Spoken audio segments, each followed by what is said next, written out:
Hello दोस्तों, मैं Tiwari sir आपके चैनल तिवारी सर केमिस्ट्री वाला में आप सभी लोगों का स्वागत और अभिनंदन करता हूं। तो दोस्तों, आज मैं विलियन चैप्टर से बहुत ही महत्वपूर्ण प्रश्न आप लोगों के लिए लेकर आया हूं बच्चों। यहां से इस बार बोर्ड परीक्षा में प्रश्न आ सकता है, 99% संभावित है। तो आप सभी लोग आज के इस प्रश्न पर ध्यान देंगे। तो बच्चों, आइए देखते हैं कि प्रश्न क्या है। प्रश्न है बच्चों, आदर्श विलयन और अनादर्श विलयन में अंतर लिखिए। आप सभी लोगों ने बच्चों आदर्श विलयन और अनादर्श विलयन का नाम सुना होगा। इसके शुरुआती जो लक्षण है बच्चों, वो आपको याद आ रहा होगा। इसके पहले हम लोगों ने बच्चों राउल्ट का नियम पढ़ा।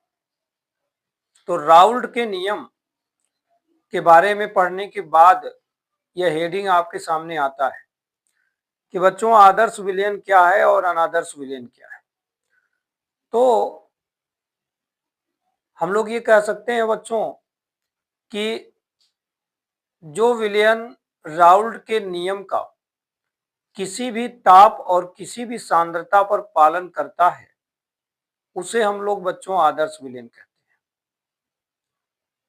यानी उस विलयन को चाहे जितना आप ताप दे दो, चाहे जो सांद्रता कर दो, लेकिन वो राउल्ट द्वारा बताए गए नियम यानी रास्ते पर निरंतर चलता है। तो ऐसे विलयन को बच्चों आदर्श विलयन कहते हैं। दूसरी तरफ कुछ विलयन बच्चों ऐसे होते हैं जो हम लोग अपनी लाइफ में जब बनाते हैं, तो वहां ये देखने को मिलता है कि वह विलयन राउल्ट के नियम का पूर्ण रूप से पालन नहीं कर रहा है। तो बच्चों ऐसे विलयन को हम लोग अनादर्श विलयन कहते हैं। ठीक है। तो बात यहां पर यह आई कि किसी पात्र में आपने एक ऐसा विलयन बनाया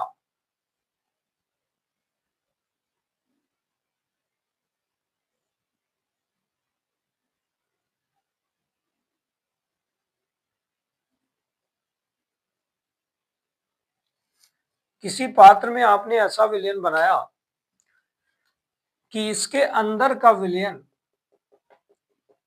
राउल्ट के नियम का पालन करने लगा।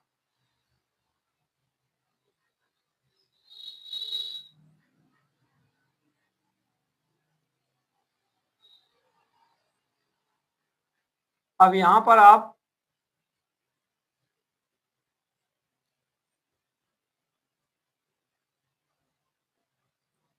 के मन में ये बात आती है कि राउल्ट का नियम क्या है। तो इसके बारे में हम लोगों ने पिछले वीडियो में चर्चा किया था कि राउल्ट का नियम क्या है।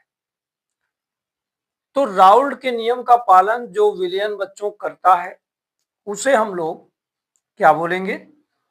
इस विलयन को हम लोग बोलेंगे बच्चों आदर्श विलयन। क्या नाम होगा इसका? आदर्श विलयन।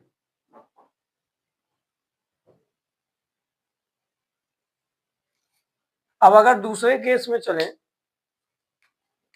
तो एक दूसरा पात्र आपके पास है, इसमें भी आपने विलयन बना रखा है। लेकिन जब इस विलयन की जांच हुई बच्चों, तो क्या पाया गया, जरा इस पर आप फोकस करो। इस विलयन की जब जांच हुई, तो ये पाया गया कि यह विलयन राउल्ट के नियम का पालन नहीं करता। यह विलयन राउल्ट के द्वारा बताए गए नियम के विपरीत चलता है। तो ऐसे विलयन को ही बच्चों अनादर्श विलयन कहा जाता है, जो कि राउल्ट के नियम का पालन नहीं कर रहा है। मूल बात यह है कि राउल्ट के नियम का पालन नहीं कर रहा है।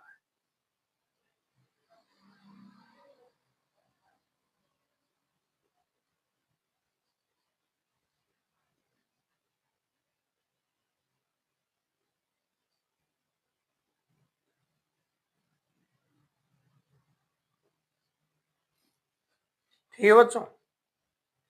तो आइए सबसे पहले हम इसी पॉइंट को अंतर के रूप में लिखते हैं। एक तरफ लिखेंगे आदर्श विलयन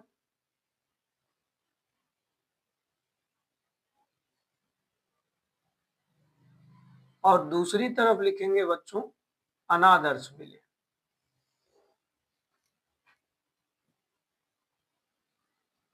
जैसा कि अभी अभी हमने आपको इनकी परिभाषा बताया, तो पहले उसी परिभाषा को हम लोग यहाँ व्यक्त करेंगे।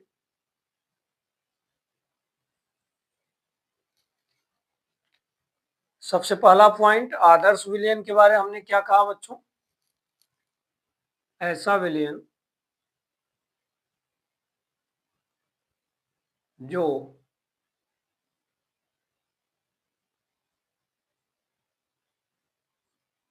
किसी भी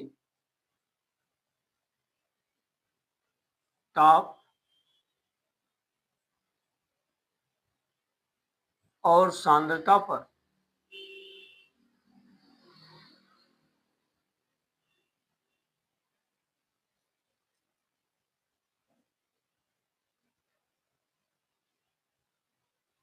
राउल्ट के नियम का पालन करता है।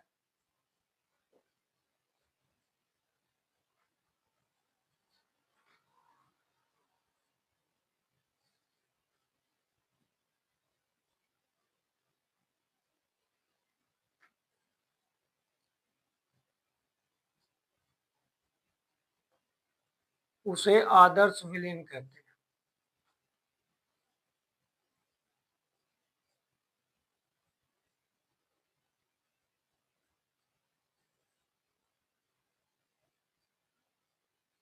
ये है बच्चों इसकी परिभाषा।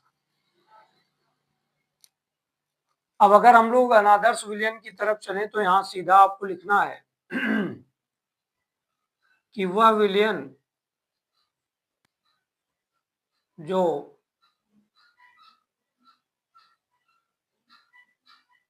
राउल्ट के नियम का पालन नहीं करता,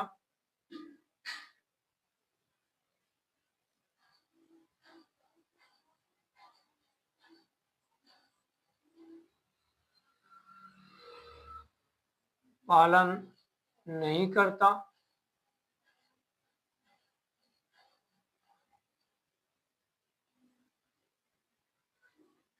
उसे अनादर्श विलयन कहते हैं। यह है पहला डिफरेंस। अब दूसरे डिफरेंस की तरफ चलते हैं। अब मन में एक बात आती है बच्चों कि राउल्ट का नियम है क्या? तो जरा याद कीजिए, आपको ये पढ़ाया गया था कि P1 प्रोपोर्शनल x1 होता है बच्चों, जिसे हम लोग लिखते हैं P1 बराबर P1 नॉट इंटू x1। इसी तरह से बच्चों P2 प्रोपोर्शनल x2 होता है, जिसे हम लोग लिख सकते हैं P2 बराबर P2 नॉट इंटू x2। ठीक है। राउल्ट का नियम ये कहता है कि अगर मैं किसी पात्र में बनाए गए विलयन का कुल वाष्प दाब ज्ञात करूं, तो कुल वाष्प दाब बराबर होता है बच्चों P1 प्लस P2।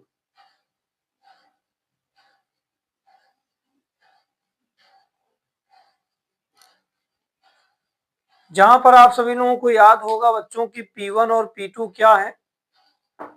पहले और दूसरे शुद्ध द्रव के आंशिक वाष्प दाब है, जबकि P1 नॉट क्या है बच्चों? पहले द्रव का कुल वाष्प दाब। और P2 नॉट क्या है? दूसरे द्रव का कुल वाष्प दाब। ठीक है। x1 क्या है? पहले द्रव में उपस्थित विलेय का मोल प्रभाज और दूसरे द्रव में उपस्थित पदार्थ का मोल प्रभाज। ठीक है। तो ये है राउल्ट का नियम। इसी नियम का पालन जैसा यहाँ लिखा कि ये नहीं करता, इसका अर्थ है कि यहाँ पे हमको क्या लिखना पड़ेगा बच्चों? यहाँ पर हमको ये लिखना पड़ेगा कि P1 is not equal P1 not into x1, P2 is not equal P2 not into x2, और इसी प्रकार से PT is not equal P1 plus P2। अब यहां पर देखो, इस विलयन में जो आंशिक दाब P1 है वह इन दोनों के गुणनफल के बराबर नहीं है, P2 भी बराबर नहीं है, और कुल वाष्प दाब जो पात्र में है वो भी इन दोनों के योगफल के बराबर नहीं है। तो ये अवस्था बताता है कि यह विलयन राउल्ट के नियम का पालन नहीं कर रहा है, और यहाँ सब कुछ बराबर है तो ये बताता है कि ये पालन कर रहा है। ठीक है, तीसरी बात ये आती है बच्चों कि अगर तुम्हारे पास पहला पदार्थ का मॉलिक्यूल्स A2 है, दूसरे पदार्थ का मॉलिक्यूल्स B2 है, तो ये दोनों आपस में जब मिलते हैं बच्चों तो AB नामक विलयन बनता है, अर्थात जो विलयन बनता है उसका नाम AB रखा जाएगा। अच्छा, ये देखा गया कि इन दोनों के बीच में जो अन्योन्य क्रिया चल रही है बच्चों, इन दोनों के बीच में जो अन्योन्य क्रिया चल रही है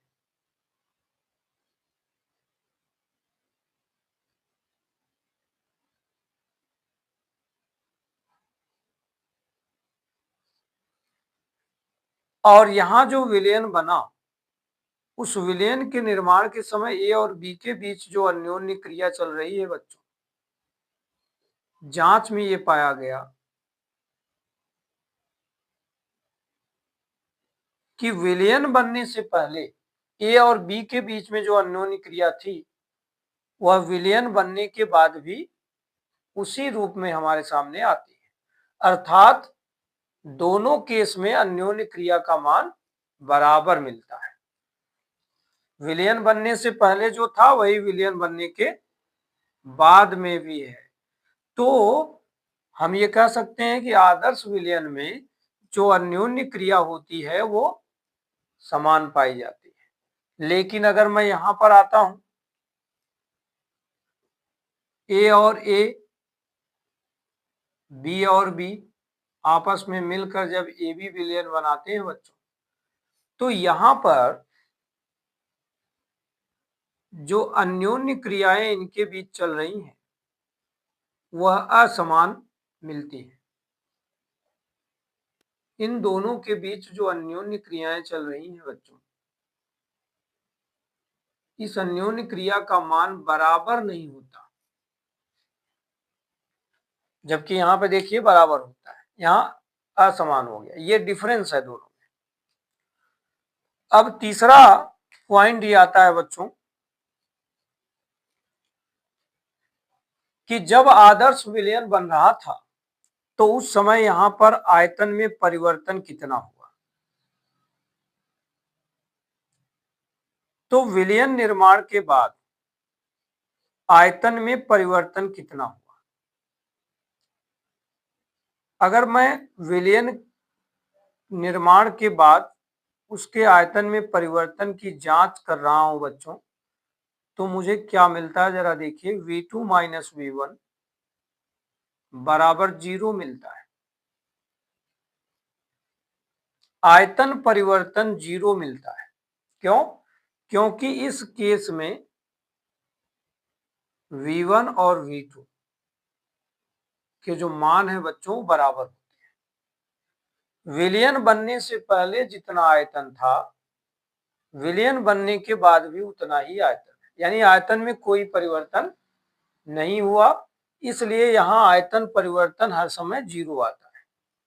लेकिन अगर मैं यहां बात करूं तो यहां पर इसके विपरीत उत्तर मिल रहा है। यहां पर अगर मैं विलयन का आयतन निकालना चाहता हूं तो क्या देखने को मिला जानते हैं? यह देखने को मिला कि यहाँ आयतन परिवर्तन 0 नहीं होता। यहाँ जो विलयन बना है बच्चों, इसका आयतन परिवर्तन हमको 0 नहीं मिल रहा है। क्यों? क्योंकि इस समय जो आयतन का रिलेशन है वो एक दूसरे के बराबर नहीं है। विलयन बनने से पहले आयतन कुछ और था, विलयन बनने के बाद आयतन कुछ और आ गया। इसके कारण कभी भी डेल्टा वी का मान 0 नहीं हो रहा है।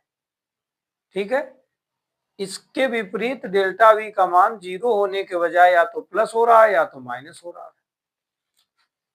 तो ये भी एक दोनों में डिफरेंस है। और इसी तरह से अगर हम लोग देखें बच्चों, डेल्टा एच, अगर मैं विलयन का डेल्टा एच निकालूं, जिसे हम लोग ऊर्जा में परिवर्तन या ऊष्मा में परिवर्तन कहते हैं बच्चों, तो यहाँ पे डेल्टा एच विलयन का मान जानते हो कितना आता है? H2 माइनस H1 के अनुसार 0 आता है, क्योंकि H1 और H2 के मान आपस में बराबर रहते हैं। कह रहा है कि विलयन बनने से पहले इन दोनों का जितना भी ऊष्मा या ऊर्जा थी, विलयन बनने के बाद जब मैं इस विलयन की ऊर्जा को मापता हूं, तो हमको ठीक उतनी ही ऊर्जा मिलती है जितना विलयन निर्माण से पहले था, अर्थात H1 और H2 के मान बराबर। तो जब H1 H2 के मान बराबर हो गए बच्चों, तो इनको जब हम आपस में घटाते हैं तो हमें उत्तर क्या मिलता है? 0।